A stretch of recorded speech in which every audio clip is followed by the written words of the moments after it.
What is up, guys? It has been a minute since I've actually done a video. I thought I would give you guys an update on my current fat loss phase, and I feel like this is something that a lot of people struggle with, and it's kind of hitting a plateau, or you can't seem to lose weight, which would I guess be the same thing. But for starters, my name is Lindsay Beckler. I am the owner of LE Fitness, Lindsay Beckler Fitness and Consulting. I am a fitness consultant, a certified personal trainer, and a bikini competitor. I started competing in 2013, and I took a break in 2017. So last year is when I stopped competing, and I didn't compete this year either. So what I thought I would do is just kind of give you an idea of my dieting history and my cardio history, and that will give you guys, sorry, I'm super distracted by this hair. That will give you guys an idea of why I can't lose weight, and it may be relatable to you guys and why you can't lose weight. So before I even started competing, I was about, this would have been 2010 or 2011. I was 152 or 53 pounds, and I wasn't healthy. Like I wasn't lifting weights, I wasn't working out. So I had no positive reason as to why I was that heavy. I was eating shit. I was eating Subway all the time. I would I would starve and then I would binge. I would starve and then I would binge. And when I did binge, it wasn't like a controlled binge, if that makes sense. So I didn't control how much food I ate. I just like ate whatever I wanted, and obviously gained a bunch of weight. So that's when I started to go to the gym and watch what I ate. I didn't track what I was eating. I also didn't really have a number of days I wanted to go to the gym, or I didn't really have a goal that way either. It was mostly just, okay, let's get active and start going to the gym and really focus on trying to lose this weight. So I started to go to the gym. I was going 3 or 4 times a week. Like anyone else, I was just doing cardio. I didn't lift weights. Anyone else at the beginning. I wasn't lifting weights. I was eating yogurt, more salads. I definitely wasn't focusing on protein at all. So I still wasn't really eating meat. Like I was mostly eating yogurt and veggies and like oatmeal and nuts. So I was just kind of focusing on trying to eat healthier. After that, it just kind of gradually started to pick up speed, right? So you hit a certain weight and you look and you're like, okay, well, I want to lose more weight. So you start doing more cardio, which always seems to be the answer, right? So by the time 2013 rolled around, I dropped down to 135 pounds. My macros, I figured it out because I was pretty much eating the same thing every day. My macros were, 2012 I have here. So I started competing in 2013. So 2012, I was 135 pounds. I was doing 150 minutes of cardio a week. My macros were, carbs were 110, fats were 60. This is a rough guesstimate because I didn't measure anything out. I just pretty much ate the same thing all the time. Protein was 110. So my calories were about 1,400 calories, okay? So if you start here, like I had already gotten my body to this point where I'm 135 pounds. I'm doing 150 minutes of cardio a week, which is a lot. And I'm eating 1,400 calories, and I couldn't drop weight. So my goal again was to continue to drop weight, and I could not drop weight for the life of me. I feel like this is crooked, and it's driving me nuts. Is it? Probably. Oh, it totally is. anyways. So, enter 2013. So 2013 is when I decided to compete. I hired a coach and I got up to 143 pounds. And then we dropped down to 143 pounds. We dropped down to 123 pounds per stage. So I'd reversed up to a point, like decreased my cardio, and increased my calories to a point where I went up from 135 to 143. And then through the course, I think I did a 16-week prep. I dropped down to 123 pounds. My cardio by the end was 500 minutes a week. And my calories were about 1,500 calories, okay? So if you go back to what I was doing before at 1,400 calories, I weighed 135 pounds and I was doing 150 minutes of cardio a week, okay?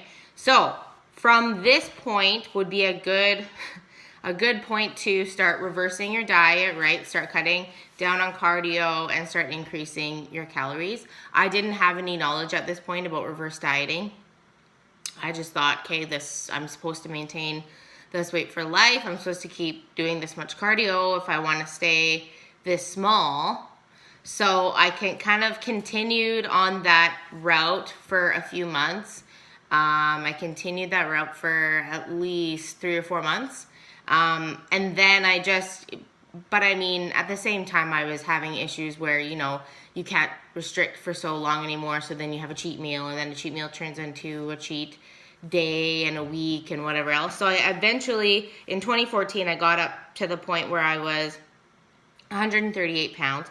So I went from 123 to 138 and I hired a coach to compete again. So at this point, my metabolism had adjusted to what I had done to it before, but I was maintaining 138 pounds, if that makes sense. So again, what I should have done is reverse dieted, cut back on cardio, probably taken time off, and I didn't.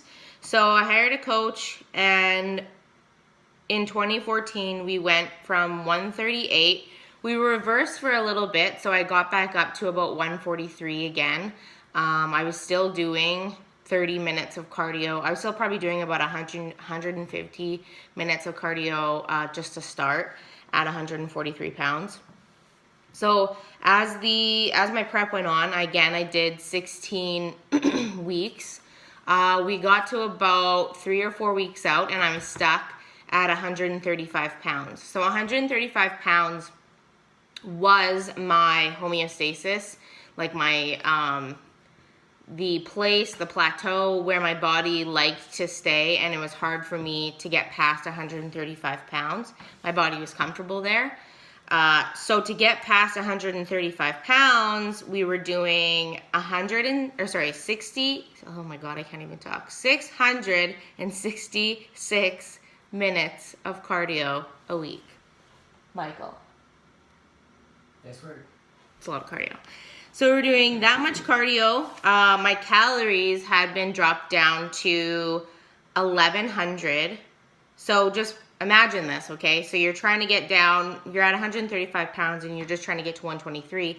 That's what it took me to get to 123, okay?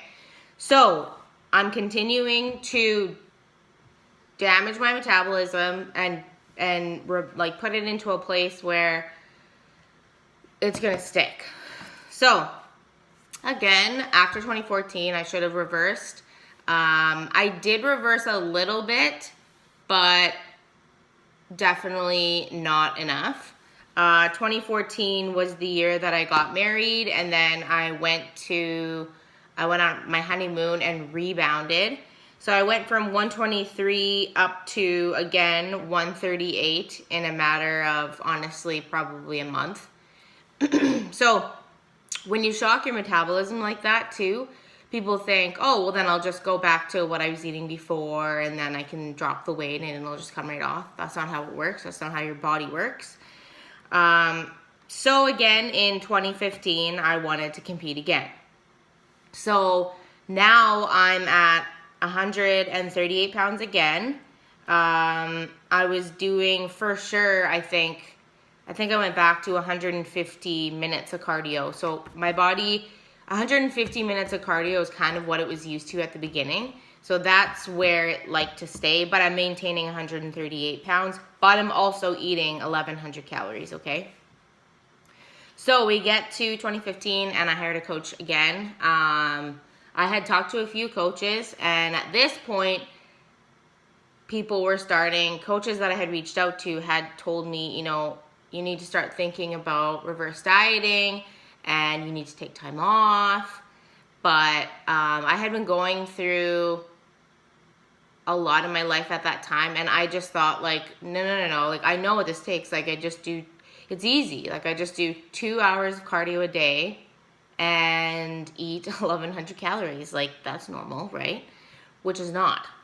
Well, I mean, like, in bodybuilding it is, but if you want to live any sort of life outside of bodybuilding, it's not. So I hired a coach who was willing to work with me, and we did If It Fits Your Macros, and he told me right away, like, I'm only going to push you to a certain point, and past that, I'm not willing to sacrifice your metabolism, and I'm not willing to sacrifice your health. So I'll let you know, like, when we're getting there, and that these are dangerously low numbers. So I'm like, yeah, I can handle it. So I started again, prep at 138. We reversed to 143, which seemed to be the common numbers there. I was doing 122 minutes of cardio a week by the end. So compare that to what I was used to before all of this, 150 minutes a week. So I wasn't doing as much as I was even before I started prep. My calories got down to about 1,200, and I dropped to 136. So if you think about stage weight, I needed to get to 123, so I didn't drop enough weight. But what it would have taken for me to drop to 123 would have been the same shit. 2 hours of cardio, 1,100 calories. And I'm just being honest with you guys. I'm just telling you these numbers. I know they're extreme and I know they're wild, but this is why I'm telling you, so that you know what my body's been through, so you can understand why now today I have trouble dropping fat. 1 pound. Can't drop a pound. Moving on. So that's where we ended up. So mentally, I was extremely frustrated because, I didn't lose enough weight for show. I was 13 pounds above what I was supposed to be. I can honestly say that I did not feel deprived. I did not feel like I was overworked. I didn't feel like anything was extreme. I was fine. Like, it was easy to continue to live my life outside of bodybuilding on these numbers.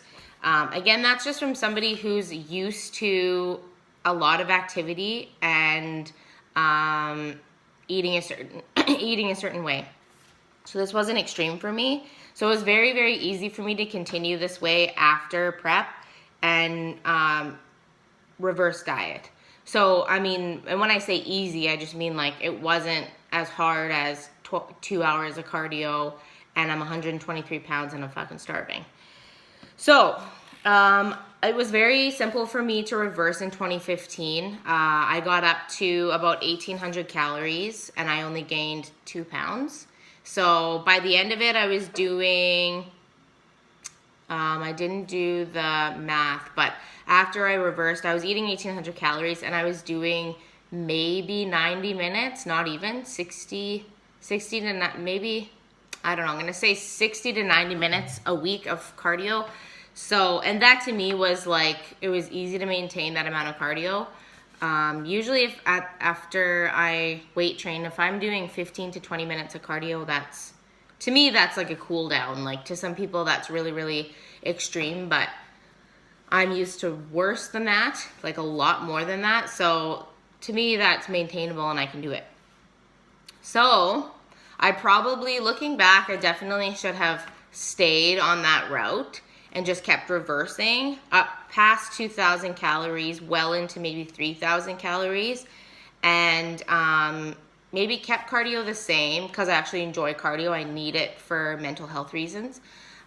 So I should have done that, but instead, of course, I wanted to compete. 2015 is when I went through my marital separation, so I had a lot going on. And competing for me is a really good way to focus on something else when something big is going on in my life. Fitness for me is therapy, so sometimes if I decide to compete, it has a lot to do with just focusing on something else and finding a way to have a goal and succeed at something. So, of course, I decided I wanted to compete again. So I hired somebody, and at this point, like he said that my calories and my activity were great compared to my physique as well. So he was really impressed with where my physique was, how much food I was eating, and as little activities I was doing. So he thought, like, you know, this is really, really good. You're gonna have no problems dropping down for stage, and we have lots of time, so we shouldn't have to put you through any extremes. But bear in mind my past history, right? So anytime that you decide to diet or you decide to compete, you have to look at somebody's past history. Have you ever done any extreme dieting? Have you, what's your experience with cardio?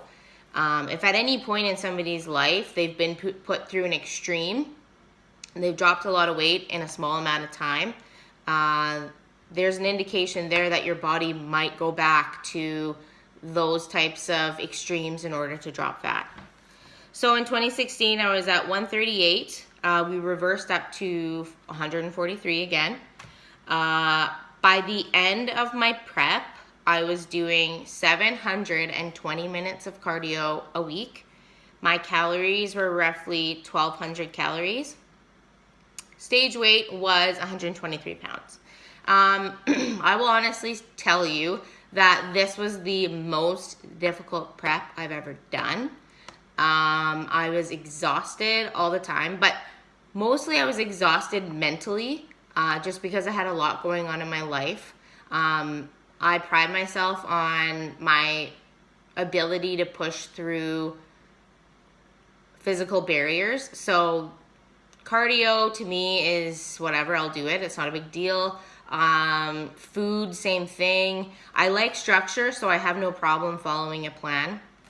But I had so much going on in my life at that time that I was constantly needing naps. I was, honestly, the thought of just like leaving my house to take my dog for a walk was exhausting. So, I'll also say too that anytime you decide to do a prep or you decide to do any sort of weight loss regimen, you need to take into consideration that what it may take for you to drop a pound or get to the point of being stage lean could be extreme. And it's your responsibility to say, hey, like this is a lot and I'm not comfortable with it.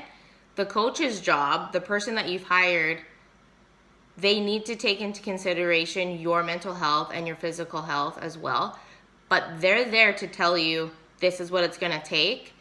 Here are your options. And it's your job to say, okay, I'm ready, or I don't think I can do this because this is a lot of sacrifice just to step on stage or just to lose 5 pounds.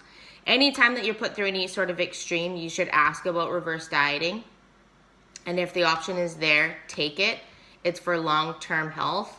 And you always want to repair your metabolism after you put it through something like this. So now after 2016, I was at 123 pounds. I was able to taper down my cardio, but right after competition, I instantly gained, I went from 123 up to 130 in a matter of a week. That's how like screwed my metabolism was. I had a couple of meals out.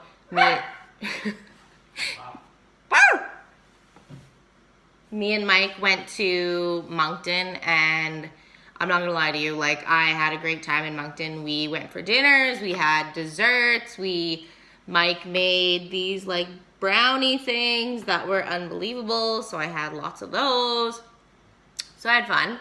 But I got to about 130 pounds. And my goal was to, at that time, was to stay around 130 pounds and maintain and then compete again in 2017.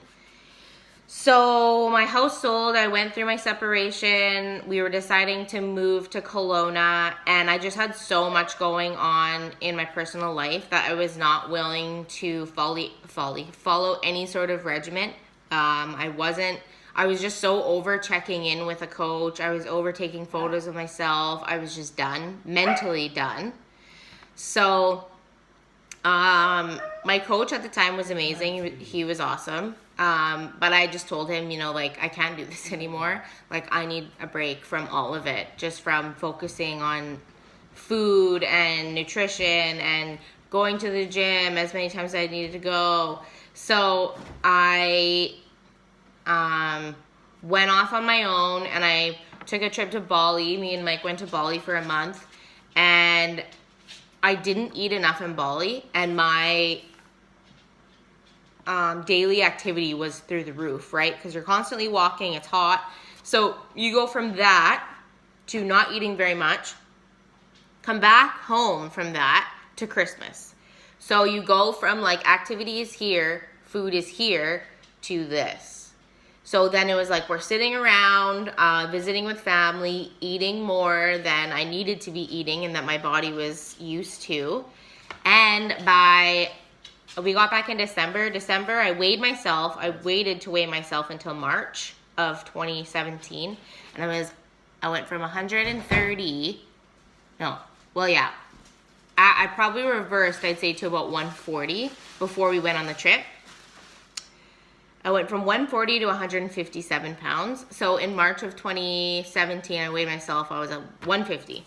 So in 2017, I hired a coach again. And it wasn't to compete, it was literally just to find some balance, get a hold of all of this shit, and drop a little bit of fat. So cardio was 100 minutes a week. By the end, I dropped from 157 to 149. And at the end, I was eating 1,200 calories, and I was doing 100 minutes of cardio a week. So in order to drop 8 pounds, it took me, again, getting to those extreme lows of calories, 1,200 calories, and cardio was 100 minutes. So again, for me, like, that's normal. But food, you want food to be like a little higher than 1,200 calories every single time. And plus, people think like, oh, wow, like, you lost 8 pounds. But at the same time, I'm still 149. So if you remember, usually when I get to the point where it's like, okay, we can relax here, it's 123. Or you get to a point where you can't push past. Mine used to be 135. Now it's 149. Think about that. So now we're into 2018. I reversed for 16 weeks. From 149, I jumped back up to 154. I was eating 1,800 calories and doing 50 minutes of cardio a week. 50 minutes it was just 10 minutes after each weight training session, which would be like a cool down. So now we're to the point where we're at 1,200 calories, where I usually get when I need to lose weight, and I can't lose weight. So I'm stuck at 152 pounds and I can't push past. Why? Because of all of the things that I've done to it. So if you remember, my plateau used to be 135 pounds. Now it's 152, which is shitty. So the reason why I'm making this video for you guys is so that you understand how important it is to reverse diet and take care of your health. Also, if you ever decide that you want to do a bikini competition, please do your research and realize that it's going to take extremes in order for you just to reach stage or be competitive at stage. And you really need to think about if the sacrifices that you're making health-wise are worth it to you in the long run. So for me at this point, I just want to lose a couple of pounds and I can't even do that. So the thought of competing isn't even in my mind because it wouldn't even be possible right now. Like I'd be doing probably again 2 hours of cardio, staying at about 1100 calories just to hit stage, right? So I don't know, think about that. And I don't mind making these videos. I find them helpful for people who, if they ever consider competing or they have questions about reverse dieting or why they can't lose weight, you need to think about your past history and what you've done to your body and realize that that's probably why. Thanks for tuning in. If you guys enjoyed this video, like and subscribe. You can comment in the bottom if you enjoyed it or if you have any suggestions or questions on a video to make for the next one. Peace. Mike, say peace. Peace.